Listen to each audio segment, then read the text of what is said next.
lane to find a boat that was anchored with fishing poles. When we got onto the boat, there was shoes, kids' shoes, there was a cell phone, and fishing poles in the water. So at that point, we knew we had some people missing.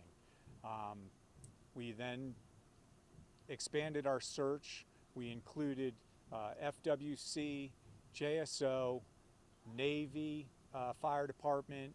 St. Johns County was trying to help us. It was a multi-agency effort that was unbelievable. What ended up happening was Dad stopped the boat, threw the anchor. The kids were swimming. One of the 4-year-old was wearing a life jacket. The 7-year-old was not wearing a life jacket. The current got a hold of them, moved the boat, and started separating them. Dad went after the 4-year-old, and turns out that the 7-year-old ended up swimming to shore. We got in touch with the 7-year-old, got more information. Current swept Dad and the 4-year-old away, quite a ways away. At that point, our search just kept getting wider and wider, and I can't tell you enough that if it wasn't for JSO, FWC, on the phone with the Coast Guard, the Navy, we had every bank covered north, south, east, and west that we could. We had drones en route. We had every resource we possibly could have had coming quickly, and we're happy to say that all 3 have been recovered. They're all doing well. The 2 children have been transported to the hospital as a precautionary to get them checked out, but we couldn't have asked for a better outcome. How far away from the boat were the dad and the 4-year-old when you found him? I'm not 100% sure We're where. talking miles? I'm gonna guesstimate at about 1.5 miles to 2 miles drifting. So we were to the south over here. Dad, I know for a fact, Dad was found right by the Buckman Bridge, and he doing miraculously well for being in the water. I'm guessing they were in the water. I don't know how long they were in the water before we were alerted, but our search was probably about 1.5 hours. And where the 7-year-old who swam to shore, where exactly or how far away from the boat was he? You're still talking 400 or 500 yards north, and then had to swim in and alerted some people, and we were alerted to the 7-year-old's whereabouts, and we went and treated that child. And they all had safety vests, correct? The 7-year-old was not wearing a safety vest. The dad was not wearing a safety vest. Can you talk about how lucky they are given how strong that current was? It's amazing, and we're going into a Memorial Day weekend where boating is going to be an issue, the ocean's going to be an issue, and we have to be careful. We've already hit, last weekend we had some drownings, we had some near misses, and people need to be really careful. They have to watch their kids, and they have to make sure they can swim. But it was unbelievable. If we didn't launch the effort that we had and had the help that we had with FWC and JSO, we wouldn't be sitting here with a happy response right now. Was the 7-year-old the reason why you guys knew they were missing? Because he swam to shore? No, but that confirmed everything that we already thought. So we got reports that there was a dad and 2 children in the water screaming for help. And that's what our notes said initially. But when you show up and there's just a boat sitting there that's anchored, you don't know what you're dealing with and nobody to be found. All the indications were that they were there because there were shoes on board, children's shoes on board, there was fishing poles in the water, and the boat was anchored. The anchor wasn't holding well, so they may have even started farther down and drifted because the anchor pulled. And they just got in the water just to swim, correct?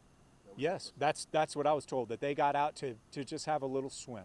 Do we know how long they were in the water before the current kind of drifted? Do not. That I can't answer that, but I can tell you we were searching for about 1.5 hours. I'm also going to tell you that we had private citizens out there. Somebody on Journey's End gave one of our fire engines their boat to use to search for these kids. We had jet skis out there and everything.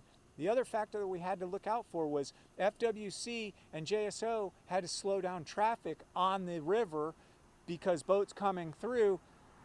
I'm sorry, if there's a 4-year-old swimming, you're not going to see them in time to not hit them if you're moving at a rapid speed. So that was an issue too. And again, we couldn't have done it without JSO and FWC and all of our counterparts. This is the outcome we always want, but talk to me about how unfortunately rare this outcome is, especially when you take into account how long you were searching for them. Within the first hour or two, you get real nervous. You know, you want to find somebody quick. You're never sure if they're in life jackets. I mean, we didn't have the proper reports of whether they were in life jackets. If, you know, we found a life jacket on the boat, that says somebody wasn't in a life jacket. So that makes you worried. Fortunately, the 7-year-old was a strong swimmer and was able to get to the shore. I mean, that in itself is a true testament. And what bridge you said the dad was just about at? The dad and the Buckman Bridge. The Buckman Bridge. Yes, sir. Now, did authorities pull, just refresh my memory, did authorities pull the dad and 4-year-old out of the water, or were they able to make it to shore of their own accord? No, they were pulled from the water, and they were, I don't know how far, but they were separated from each other. Dad did not know where the 4-year-old was and came to shore and was freaking out, and right as they were pulling up, we got notification that the 4-year-old had been found, and he was very emotional and tears, and Mom was already on the shore with the 7-year-old. And refresh my memory, who had on vest and who didn't? The 4-year-old had on a vest. But the dad and the 7-year-old didn't? No. And so the 4-year-old and the dad were separated. How far were they separated? I can't answer that. I'm not sure. He didn't know where the 4-year-old was. So far enough, you know. I mean, I'm a father, and if I'm separated from my kids like that in that situation, I'm freaking out. So it was truly an amazing feat. And just one last quick question. Is the new missing persons search team between JSO and JFRD part of this rescue op that they announced this week? Is this part of that? Indirectly, yes, because we were setting up a unified command center. It came in, usually JSO is notified of missing persons first, but by the way this transposed, then yes, it's a different type of missing person, a little different, but it was still a multi-agency. And because we work so seamlessly with them, it's really easy, and I can assure you that not every city in the country, their two agencies work together as well as we do. I'm going to say that you're going to be hard-pressed to find any city in the country that'll work as close as we do.